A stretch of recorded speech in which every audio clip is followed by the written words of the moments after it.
Officer Tate had the cuffs out before the old man finished turning around. "Sir, this is the third time this month. The perimeter is clearly marked. You need to come with me." The old man looked at the handcuffs, then at Tate, then back at the handcuffs. He didn't raise his hands. He didn't step back. He reached slowly into the inside pocket of his worn canvas jacket and produced something small and held it out between two fingers. A badge. Tate took it, looked at the old man, looked at the badge again. It was federal, not local, not state, federal. And the number on it, he didn't recognize the agency prefix. He had been a police officer for 3 years, and he didn't recognize the agency prefix. He keyed his radio, called it in, gave the number. Dispatch went quiet for longer than it should have. Then his sergeant's voice came on the line. Not dispatch. His sergeant, who never came on the radio directly. "Tate, let him go. Step back and let him go. Do not, I repeat, do not detain that individual." Tate looked at the old man, who was standing in the restricted perimeter of what was officially a decommissioned federal facility, in a canvas jacket and work boots, with the specific expression of someone who has done this before and expected exactly this response. "Sir," Tate said, "I need to ask." "You can ask," the old man said quietly. "But I'd start with your sergeant. He'll tell you what he's allowed to tell you, which isn't much." Before that afternoon ended, 3 federal vehicles would arrive at the facility. 2 men in suits Tate didn't recognize would speak to the old man for 40 minutes, while Tate stood 50 feet away and was told, politely but firmly, that his presence was no longer required. And the restricted facility that had been officially decommissioned and closed for 11 years would turn out to have been neither of those things. Who was the old man? And what did he know about a facility that was supposed to be empty? Drop your city in the comments. And if you believe that some people carry authority that has nothing to do with how they look, subscribe. Because what happened at that perimeter changed everything Officer Tate thought he understood about the building he had been guarding. Officer Daniel Tate was 26 years old and had been with the Harwick County Sheriff's Department for 3 years, which was long enough to have developed the particular competence of someone who had learned the job and not long enough to have developed the particular wisdom of someone who had seen the job surprise them repeatedly. He was good at what he did. Punctual, thorough, by the book in the way of someone who had learned the book carefully and found it a reliable guide. His supervisor, Sergeant Blevins, had noted in his last performance review that Tate had excellent procedural compliance and needed to develop judgment in ambiguous situations. Tate had taken this as a compliment on the first part. He was still working on understanding what the second part meant. He was assigned to the Whitmore facility on rotating patrol. The Whitmore facility was what everyone in Harwick County called it, though its official designation had changed 3 times since its construction in 1962, and its current designation, in the sparse documentation available to county law enforcement, was simply Federal Property 7C, decommissioned 2013, pending disposition. Pending disposition meant it hadn't been sold, hadn't been developed, hadn't been transferred to any other authority. It sat on 47 acres of rural Harwick County in a state of official limbo, surrounded by a chain-link perimeter with posted signs and a county patrol contract that had been renewed annually since the decommissioning without anyone asking too many questions about why a decommissioned federal property needed county patrol coverage. Tate hadn't asked too many questions. He drove the perimeter 3 times a week. He checked the padlocks on the 2 access gates. He logged any observations in the patrol report. His observations were almost always the same. Perimeter intact, no activity, no unauthorized access. The old man had changed that. First time, 4 weeks ago. Tate had found him standing just inside the east perimeter fence, looking at the main building. The fence gate had been unlocked, which was unusual since Tate had checked the lock 2 days prior and found it secure. The old man had said he was just looking. had left without incident when asked to, and Tate had filed a report. Second time, 2 weeks ago. Same location, same posture. This time Tate had asked for identification. The old man had produced a driver's license. Harold Vance, 71 years old, address in the next county. Nothing on record. Tate had asked him to leave and filed another report. Third time. Today. The gate was unlocked again. The old man was 40 feet inside the perimeter, closer to the main building than before, standing and looking at it with the specific quality of attention that Tate was beginning to associate with him. Not casual curiosity, not nostalgia, something more purposeful, something that looked like assessment. Tate had had the cuffs out, and then Harold Vance had reached into his jacket pocket. The badge was approximately standard size, dark leather case, worn at the edges with significant use. Inside, a gold shield of a design Tate didn't immediately recognize, and a photo ID card that showed Harold Vance, younger, 20 years younger perhaps, but recognizably him, in what appeared to be a federal agency's standard employee photograph format. The agency name on the shield was abbreviated in a way Tate didn't know. 3 letters. He had been through the standard law enforcement agency directory in his training, and these 3 letters were not in it. He called it in, gave the number from the ID. Dispatch confirmed the number was valid, then went quiet for 32 seconds, which Tate counted because the silence was unusual enough to count. Then, Sergeant Blevins. Tate returned the badge to Harold Vance. Harold Vance accepted it with the unhurried motion of someone returning something to its place, tucked it back into the inside pocket, and stood with his hands at his sides. "Your sergeant will have questions," Harold said. "He won't be able to answer most of yours." "What is this facility?" Tate said. Harold looked at the main building. It was unremarkable from the outside. 2 stories, concrete construction, the institutional plainness of federal buildings from the early 1960s. The windows were covered from the inside. The exterior showed 11 years of weather and no maintenance. "It was a research station," Harold said. "Officially. The official description covered about 40% of what actually happened here. And the other 60%. Is why I'm here," Harold said. "And why your sergeant just told you to let me go." Tate looked at the building, at the covered windows, at the chain-link perimeter that he had been checking 3 times a week for 18 months without knowing what he was circling. "How many times have you been here?" Tate said. "Before the times I found you." Harold looked at him. Something in the pale eyes, not amusement exactly, but something close to it. "More than 3, he said. Sergeant Blevins arrived 20 minutes after the radio call. He drove his personal vehicle, not a patrol car, which Tate noted. He was 54 years old, heavy-set, the kind of man who moved slowly but covered ground efficiently. He had been with the department for 26 years and had the particular quality of someone who had seen enough to have strong opinions about what was worth being surprised by and what wasn't. Tate had never seen him look uncertain. He looked uncertain now. He spoke to Harold Vance for 7 minutes.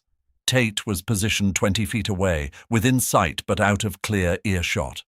He watched the conversation, Harold speaking in the measured way he had been speaking since the moment he produced the badge. Blevins listening with an expression that moved through several stages before settling into something Tate couldn't fully read. Then Blevins came over to Tate. "You're going to take the rest of the day," Blevins said. "Paid. Don't log what happened here today in the standard report. I'll explain the procedure when I can." Tate looked past him at Harold Vance, who was now looking at the main building again with that same purposeful attention. "Sergeant," Tate said carefully. "What is this?" Blevins was quiet for a moment. He looked at the building, then at Tate. "What I can tell you," he said, "is that the agency on that badge still exists. It is not in any directory you have access to. The individual you tried to arrest has clearance that supersedes anything in this county, this state, or most of this country. He paused. And the facility you've been patrolling for 18 months is not as decommissioned as the paperwork says. Tate looked at the building, at the covered windows, at the chain-link perimeter.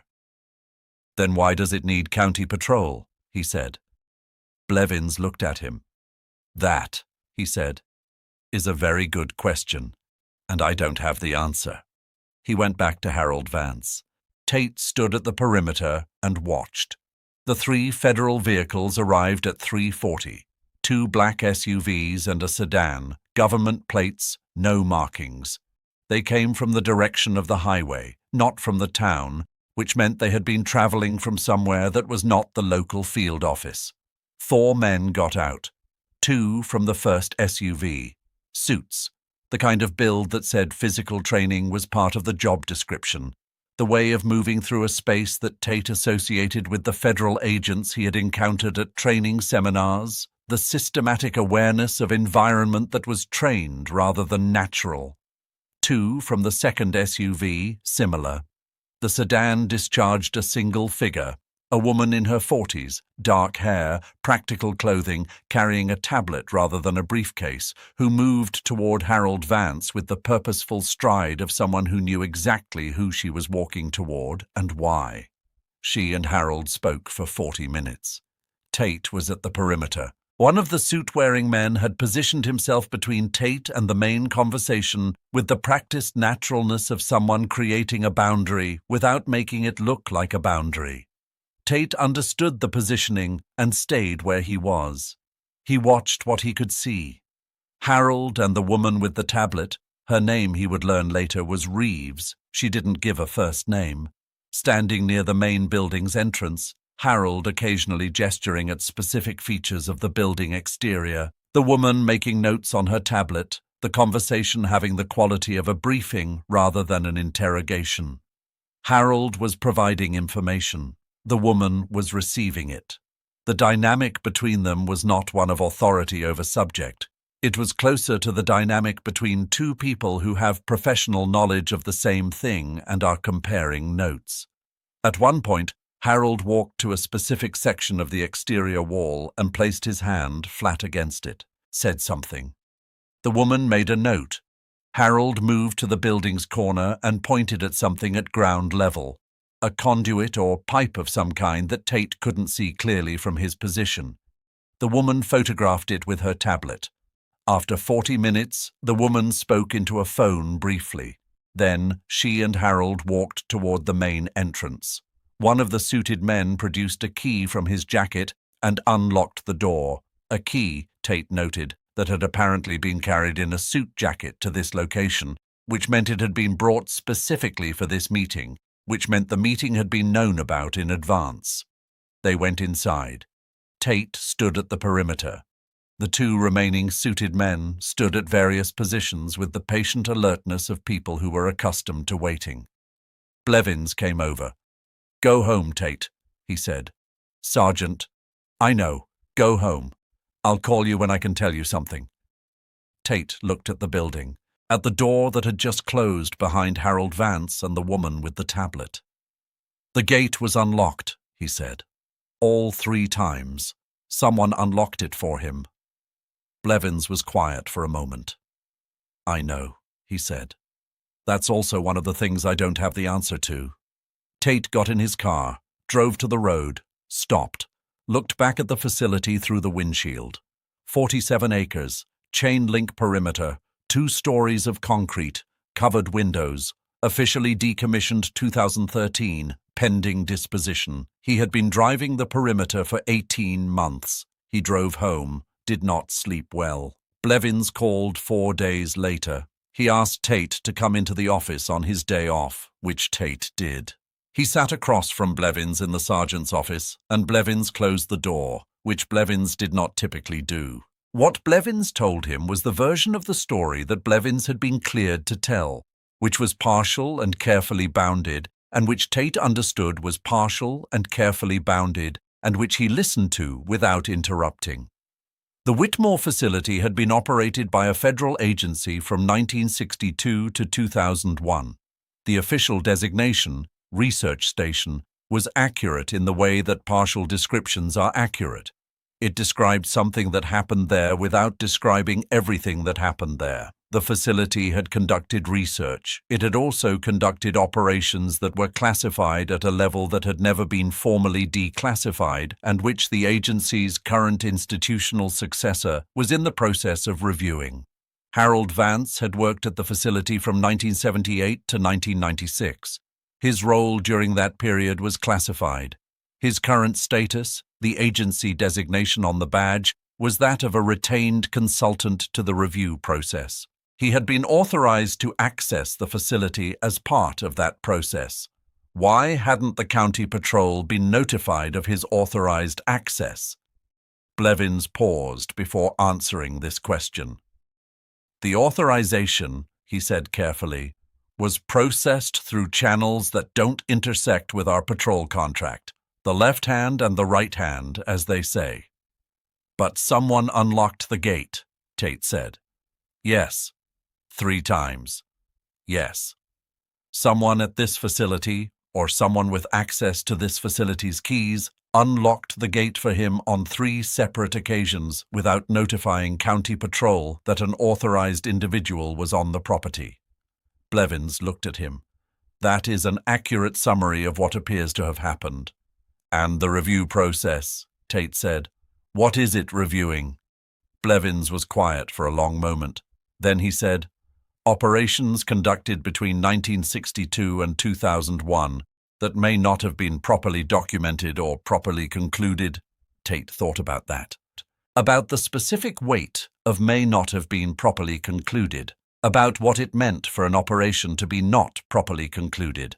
About 47 acres of chain-link perimeter and covered windows, and an old man in a canvas jacket who had been coming back here, apparently, for longer than 3 times. Can I talk to him? Tate said. To Vance. Blevins looked at him for a moment. I'll ask, he said. Harold Vance agreed to meet.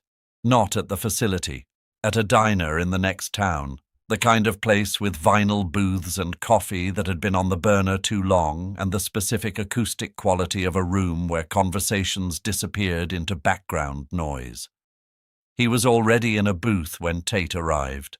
Canvas jacket, work boots, a coffee cup in front of him, nearly empty. He looked up when Tate slid into the opposite side of the booth and looked at him with those pale eyes that moved carefully and deliberately.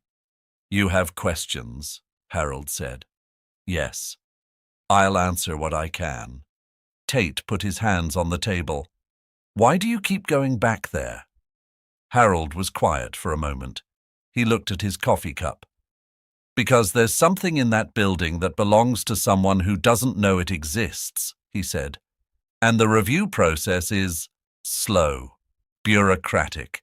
It moves at the pace of institutional processes, which is not the pace of human lives. And the person it belongs to is not getting younger. What is it? Documentation, Harold said. Records of a program that operated out of that facility from 1981 to 1994. A program that affected a number of individuals who were never told they were part of it, and who have never been told what was done. The documentation is still in the building. It has been in the building since the facility closed. The review is supposed to retrieve it and process it and notify the affected individuals. That process began 2 years ago and has so far produced 1 internal memo and no notifications. Tate looked at him. You were part of this program. I ran part of this program, Harold said. From 1986 to 1994, the operational component. I did what I was authorized to do. I followed the protocols I was given. I believed at the time that what we were doing was sanctioned and necessary. He paused. I have revised that assessment. What did the program do? Harold looked at his coffee cup again. Long-range signal intelligence collection, he said. Targeting domestic and international subjects. The domestic targeting... He stopped. The domestic targeting was conducted under authorizations that I have since learned were not as solid as I was told they were. Not non-existent, but not as solid. And the individuals targeted were never notified. Under current law, some of them are entitled to be notified. Under current practice, the process for doing that is 2 years old and has produced 1 memo. So you've been going back, Tate said slowly. To do what? The documentation is still inside. The documentation is still inside, Harold said. But I know where it is. I know how it's organized. I know who the affected individuals are. Not all of them, but some of them. And I have been— He paused again. I have been trying to accelerate the process by being present, by being inconvenient, by making the review team understand that the people waiting for notification are not abstractions. Tate looked at him, at the canvas jacket, at the work boots, at the pale eyes of a man who had spent 8 years running a program he had subsequently concluded was not adequately authorized, and who was now in his early 70s spending his time standing inside a restricted perimeter so that the paperwork would move faster. How many people are we talking about? Tate said. 43, Harold said. That I know of. Perhaps more. The diner noise continued around them. Coffee being poured somewhere. The specific sound of institutional vinyl booth upholstery. The badge, Tate said. The current agency designation. You're not just a consultant. Harold looked at him. No, he said. I'm not just a consultant. I negotiated the consultancy because it gave me access. What I am, in the fuller sense, is the person who decided 2 years ago that the review process needed someone who knew where the documents were and what they said and who the individuals were. Someone who could not be managed out of the process because they had standing that the process could not ignore. You gave them the leverage to make you a consultant, Tate said. I gave them the choice, Harold said, between having me as a consultant with authorized access and having me as an unauthorized presence that generated county police reports and escalating federal response calls. They chose the consultancy. Tate was quiet for a moment. But someone keeps unlocking the gate, he said. Your authorized access, that comes with a key? It comes with credentials, Harold said. Not a key. They looked at each other across the table. Someone else is unlocking the gate for you, Tate said. Someone inside the process. Harold said nothing, which was an answer. Someone who wants the process to move faster, Tate said, and who figured out that you being found by a county officer 3 times was a better accelerant than one more internal memo. Harold picked up his coffee cup. It was empty. He set it down. I've been doing this work for 40 years, he said. In different forms. The work changes. The fundamental problem doesn't. The fundamental problem is that systems built to protect information are very good at protecting it from the people who need it most. He looked at Tate directly. You tried to arrest me, he said. You had the cuffs out. Most officers in your position would have processed me through the system and filed a report and moved on. You asked questions. Good ones. You asked how many times I'd been there before the times you found me. Tate said, You didn't answer that one. 11, Harold said. 11 times in the past 14 months. You found me 3 times. Your predecessors on the rotation found me twice and filed reports that were misrouted. The other 6 times, no one found me. Tate thought about 18 months of driving the perimeter, about the locked gate he had checked and logged, about the 6 times Harold Vance had been inside the perimeter and Tate had been somewhere else on the rotation and no one had seen him. What happens now? Tate said. The woman you saw at the facility, Harold said. Agent Reeves. She has been assigned as the lead on the notification process. She has access to the documentation inside the building. She is, he paused, she is the right person. She understands what needs to happen, and she has the authority to make it happen. What she needed was a reason to move faster than the institutional timeline.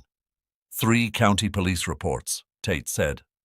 3 county police reports, Harold confirmed, and 1 escalated radio call to a sergeant. And 3 federal vehicles and a 40-minute briefing inside the facility. He paused. The process will accelerate now. The notifications will begin within 60 days. 43 people, perhaps more, will learn something about a period of their lives that they have a right to know. He reached for the check that had appeared at the edge of the table, put down cash, stood. "You asked good questions," he said again. "Not everyone does." He left. The diner continued its morning, coffee and vinyl booths and the sound of other people's ordinary conversations. Tate sat for a moment. Then he left too. The notifications began in 51 days. Tate knew because Agent Reeves called him. She had gotten his number from Blevins, who had apparently told her about the questions Tate had asked. She called him on a Tuesday morning while he was doing the Whitmore facility patrol, driving the perimeter, checking the gates, logging his observations. "The first notifications went out yesterday," she said. "I thought you should know, given your involvement." Tate stopped the patrol car at the east gate, the gate where he had found Harold Vance 3 times, the gate that had been unlocked on all 3 occasions. "How are people responding?" he said. "Differently," she said. "Some of them knew something had been done to them without knowing what. The documentation confirms and specifies what they already suspected. For them, it's less a revelation than a confirmation. Others had no idea. For those individuals, the notification is more difficult." "How difficult?" She was quiet for a moment. "As difficult as you'd expect," she said. "When you tell a person that for a period of several years, their communications and movements were monitored without their knowledge or proper legal authorization, by an agency they had never heard of, operating out of a building in a county they may have never visited." Tate looked at the facility through the windshield. The main building visible in the middle distance. 2 stories, concrete, covered windows, officially decommissioned. "Mr. Vance," Tate said. "Harold Vance. Is he involved in the notifications?" "He asked to be," Reeves said. "We discussed it. There are arguments on both sides. He was part of the program, which creates complexity. But he has knowledge of the individuals and the circumstances that no one else on the team has. And she paused. "His motivation is clear. He is not trying to protect himself. He spent 40 years protecting information. He is now spending whatever time he has left moving it in the opposite direction." Tate thought about the man in the canvas jacket and the work boots, about the 11 visits before the 3 Tate had discovered, about the badge produced between 2 fingers with the patience of someone who had calculated every step of this sequence in advance. "The gate," Tate said. "Who was unlocking it?"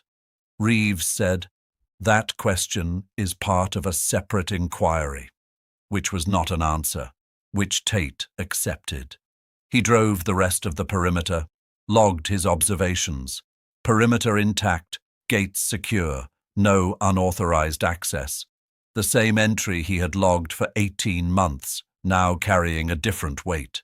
He saw Harold Vance one more time. 3 months after the diner meeting, on a morning when Tate was doing the facility patrol and the east gate was, for the first time in his experience, standing open not because of an unauthorized entry, but because an official vehicle was parked inside. A federal sedan, same agency plates as the vehicles that had come on the day of the confrontation. Tate pulled up, got out, walked to the gate. Harold Vance was standing near the main building's entrance. Not alone this time. Agent Reeves was beside him, and 2 other figures Tate didn't recognize. They were looking at something Reeves was showing them on a tablet. Harold looked up, saw Tate at the gate, nodded once. Tate nodded back. Harold said something to Reeves. She glanced toward the gate, then back at her tablet, and continued the conversation she was having. Harold walked over to where Tate was standing. "The last of the notifications went out last week," Harold said. 47 in total. 4 more than the number I knew about. How are they handling it? Some of them want to know more than the notification tells them. There will be a process for that. Requests for further information, access to relevant portions of their files. He paused. Some of them are angry. That's appropriate. Some of them are primarily relieved to know that what they suspected was real, that what they felt during certain periods of their lives had a cause they weren't imagining. Tate looked at the building, at the covered windows. "Is it done?" he said. "The program, the review." "The program ended in 1994, Harold said. "The review is substantially complete. There are questions that will continue to be asked for some years. But the essential work, the documentation, the notification, the record of what happened and to whom, that part is done." Tate looked at him, at the canvas jacket, at the pale eyes. "You spent 2 years being inconvenient," Tate said. "Walking into a restricted perimeter 11 times, getting caught 3 times, so that a process would accelerate." "I spent 2 years being present," Harold said. "Inconvenience was a side effect." Tate thought about the cuffs he had taken out, about the 2 fingers that had produced a badge that stopped him mid-motion, about the radio call and the sergeant's voice and the 3 federal vehicles and 40 minutes of conversation he hadn't been allowed to hear. "I was going to arrest you," he said. "I know," Harold said. "That was fine. The arrest would have worked too. It would have generated a different kind of report and a different kind of escalation. Either way, the outcome was the same. You planned for both." "I plan for contingencies," Harold said. "It's a professional habit." He extended his hand. Tate shook it. Firm grip. The grip of someone whose hands had done significant work over many decades. Harold walked back to where Reeves and the others were standing. Tate stood at the gate for a moment. Then he got back in the patrol car, drove the rest of the perimeter, checked the gates, logged his observations. He thought about 47 people who had received a letter last week telling them something they had a right to know, about what it meant to have spent years, in some cases decades, with the specific unease of someone who suspects they are not seeing the full picture of something that happened to them, and then to receive documentation that confirms the suspicion and names the mechanism. He thought about an old man in a canvas jacket who had spent 2 years walking into a restricted perimeter because the institutional process was moving at the pace of institutional processes and the people waiting for notifications were not abstractions. Tate was 26 years old and had been a police officer for 3 years. He was going to be a police officer for a long time. He was going to check gates and log observations and respond to calls and file reports and do the work of someone who maintained order in the specific geography he had been assigned. And occasionally, rarely, the way that genuinely rare things were rare. He was going to have the handcuffs out, and an old man was going to reach into his jacket pocket and produce something that stopped him. When that happened, he was going to look at it before he finished deciding. He had learned that. He drove the perimeter. The facility sat in the morning light. 2 stories of concrete, covered windows, officially decommissioned, pending disposition. He logged, perimeter intact, gates secure, no unauthorized access. He drove back to town. Have you ever been certain about something and then had a single moment change everything you thought you knew? Have you ever been the person standing at a perimeter thinking you understood what you were guarding? Drop your story in the comments. And if you believe that some people carry authority that has nothing to do with how they appear, subscribe. There are more stories like this one. More people who reach into their pockets at exactly the right moment. More truths waiting inside buildings that are supposed to be empty. Look before you conclude. End of story. The Badge. 50,000 characters. Original work, Sergeant Blevins called him into the office 2 weeks after the last perimeter patrol. Not the standard end-of-shift debrief. A specific call, specific time. Close the door behind you. Tate sat across from Blevins. The sergeant had a folder on his desk, not the manila kind, a brown accordion folder with a clasp, the kind that held more than a single document. He didn't open it immediately. "The patrol contract for the Whitmore facility," Blevins said. "It's being terminated." Tate had expected this. The review was substantially complete. The notifications had gone out. Whatever had needed the county patrol coverage was, apparently, no longer needing it. "When?" he said. "End of the month," Blevins said. "You'll be reassigned to the standard rotation." Tate nodded. Blevins looked at the accordion folder, then at Tate. "The inquiry into the gate access," he said. "The question of who was unlocking it. That's been resolved." "Who was it?" Tate said. Blevins was quiet for a moment. "Someone inside the county contract administration. Not law enforcement. Administrative. They had a contact inside the review process, someone who agreed with Vance that the process needed acceleration and who found a less obvious method of providing it than Vance's approach." He paused. "The individual has been identified and the contract arrangement has been reviewed. No criminal referral. The action was in a grey area that the review process chose not to pursue." "They let them off," Tate said. "They determined that the outcome of the action, 47 notifications, a substantially completed review, was consistent with the objectives of the process itself, that the method was irregular, but the result was not contrary to the interests the process was designed to serve." Blevins looked at the folder. "That's the institutional version. Whether you agree with it is a separate question." Tate thought about someone in county contract administration, a name he didn't know, a face he wouldn't recognize, making a decision to unlock a gate repeatedly over the course of a year so that an old man in a canvas jacket could walk into a restricted perimeter and be found by a county officer whose reports would create the escalation the review process needed. A specific kind of patience. A specific kind of faith that the escalation would happen correctly, that the officer who found the old man would respond in a way that moved things forward rather than simply processing them through the system and filing a report. "They were betting that I'd ask questions," Tate said. Blevins looked at him. "They were betting that whoever found Vance would respond to what they found rather than just to what they were trained to respond to. A gamble. A calculated one. Vance had the badge. The badge would produce the radio call. The radio call would produce an escalation. The escalation would produce federal response. Whether the individual officer asked the right questions or not, the federal response was coming." "Then why did it matter that I asked questions?" Blevins opened the accordion folder, removed a single document, placed it on the desk between them. It was a memo, dated 3 weeks ago, from the Federal Review Office, addressed to the County Sheriff's Department, "Attention Sergeant Blevins." Tate read it.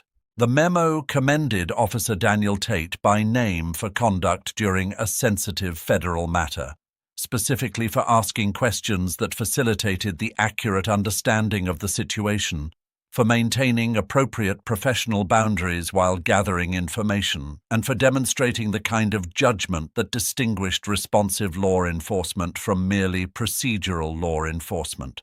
It was signed by Agent Reeves. Tate set the memo down. Blevins said, "I've been doing this job for 26 years. I have received 2 federal commendations in 26 years.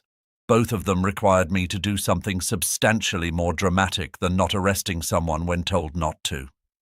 Tate looked at the memo. "I just asked questions," he said. "You asked the right questions," Blevins said. "And you kept asking them. That's not as common as it should be." Tate looked at the memo for a long moment. Then he looked at Blevins. "The 47 notifications," he said. "Do we know how people are taking it? The ones who had no idea?" Blevins shook his head. "Not our jurisdiction, not our information." Tate nodded. "I know. He stopped. Blevins looked at him with the expression of someone who had been in this work long enough to understand what the stopped sentence contained. "Yeah," Blevins said. "I know." Tate took the memo. He didn't frame it.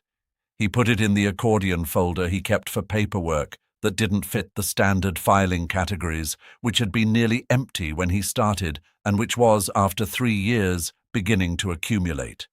He went back to work.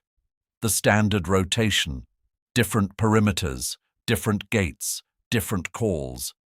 But he drove past the Whitmore facility twice in the weeks after the contract ended, not on official patrol, on his own time, his own route.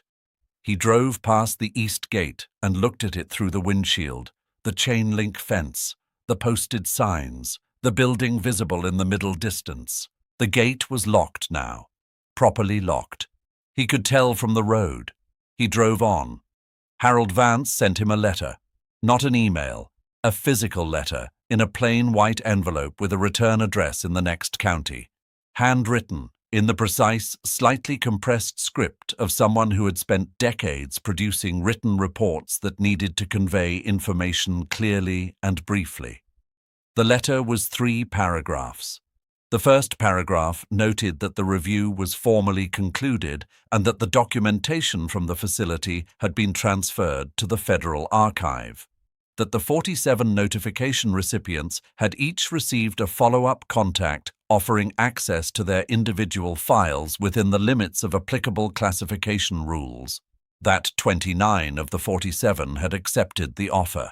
The second paragraph described briefly the reaction of one of the 29, a woman in her 60s who had been a community organizer in Harwick County in the late 1980s. She had spent years, Harold wrote, with the specific unease of someone who felt watched without being able to say why. She had changed her activities, became less public. She had described this in her response to the notification as the most significant consequence of the program for her, not the monitoring itself, but the adjustment she had made in response to a feeling she couldn't name or verify. The notification had not given her the years back, but it had given her the explanation. It had made the feeling make sense. She had written, in her response, "Now I know I wasn't imagining it, and knowing that I wasn't imagining it is worth something." The third paragraph said, "You did your job correctly, not just procedurally, correctly. There is a difference, and not everyone understands it. I hope you continue to understand it." It was signed Harold Vance. Tate read the letter twice, sat with it for a moment.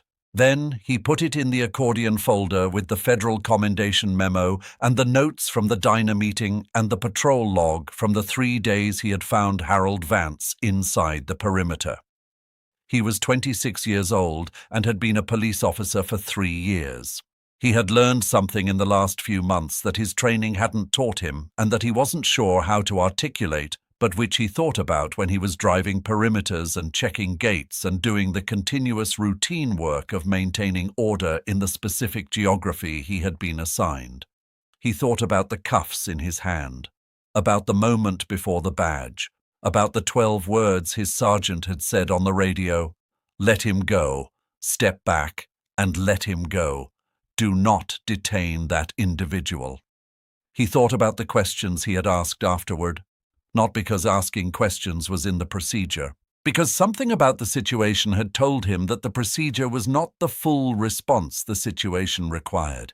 He thought about Harold Vance saying, "You asked the right questions, and you kept asking them." He drove the perimeter, he checked the gates, he logged his observations, he asked the right questions when the situation required it. He kept asking them. That was the job. He was getting better at it.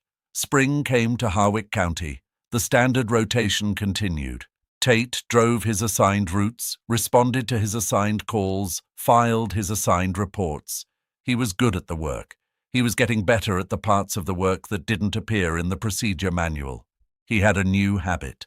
When he encountered something that seemed straightforward, a trespass, a disturbance, a report of suspicious activity, he asked one additional question before concluding his assessment. One question that wasn't on the standard list. Something the situation itself suggested, if he paid attention to what the situation was telling him rather than only to what his training had prepared him to look for. Sometimes the additional question changed nothing. Most of the time, in fact, it changed nothing. The situation was what it appeared to be, and the standard response was the right response, and Tate filed his report and moved on. But sometimes Rarely, in the way that genuinely rare things were rare.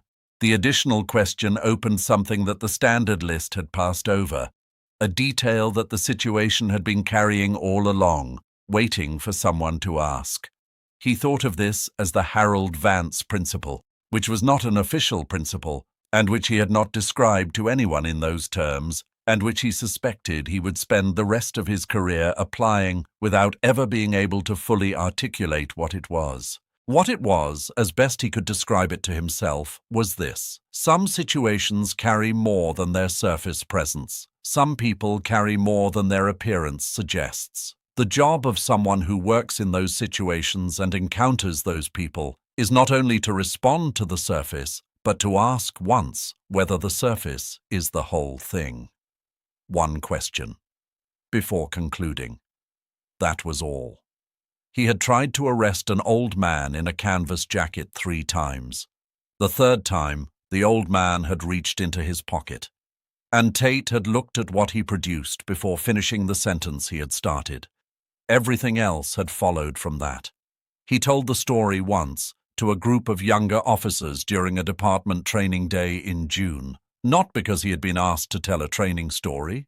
He had been asked to describe a situation where standard procedure had been inadequate and judgment had been required. He told the Whitmore facility story, or the version of it he was permitted to tell, which omitted the specifics of the agency and the program and focused on the procedural sequence: the attempted arrest, the badge, the radio call, the sergeant's instruction, the questions he had asked afterward. He described the diner meeting, Harold Vance's account of the program and the review process and the 47 notifications.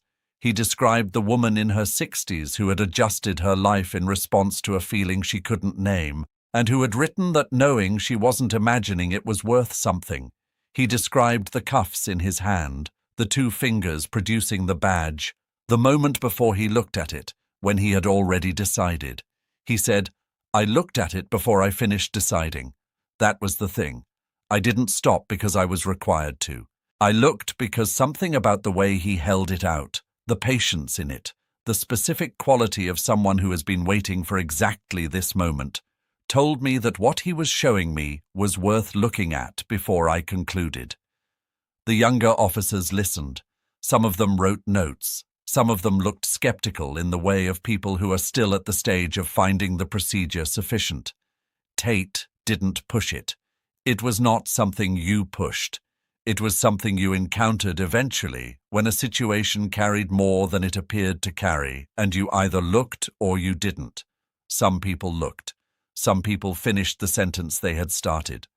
After the training session, one of the younger officers, a woman named Hartley, 23 years old, 6 months in, came up and said, "How do you know? How do you know when to ask the extra question?" Tate thought about it.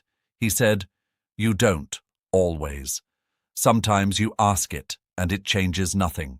But when you don't ask it, and it turns out to have been the one that mattered, that's a different kind of error." Those 2 errors are not equivalent. The cost of asking unnecessarily is a few extra minutes. The cost of not asking when you should have is harder to calculate. Hartley nodded. "So you just always ask it?" "I ask it more than I used to," Tate said. "I'm working on always." She went back to the group. Tate drove back to his rotation. The Whitmore facility perimeter had been taken over by a different contractor. He drove past it occasionally. The chain-link fence, the posted signs, the building in the middle distance, the east gate, visible from the road, properly locked. He did not stop. He drove on. Somewhere, in the next county, in Cincinnati, in various addresses scattered across Ohio and beyond, 47 people had received letters. 29 of them had accepted follow-up access to their files. They knew now what had been done and why and by whom. The feeling that had been a vague unease for years or decades had a name and a mechanism and a record. The record existed because of a review process that had been accelerated by a series of county police reports and one escalated radio call. The police reports had been generated because an old man in a canvas jacket had walked into a restricted perimeter 11 times and been found 3 of those times by a young officer who asked questions after the radio call rather than simply driving home as instructed. Small things, routine things, the ordinary work of someone who maintained order in a specific geography and asked one additional question before concluding. Tate drove his rotation, checked his gates, filed his reports. He asked the right questions. He kept asking them. That was enough. That was everything.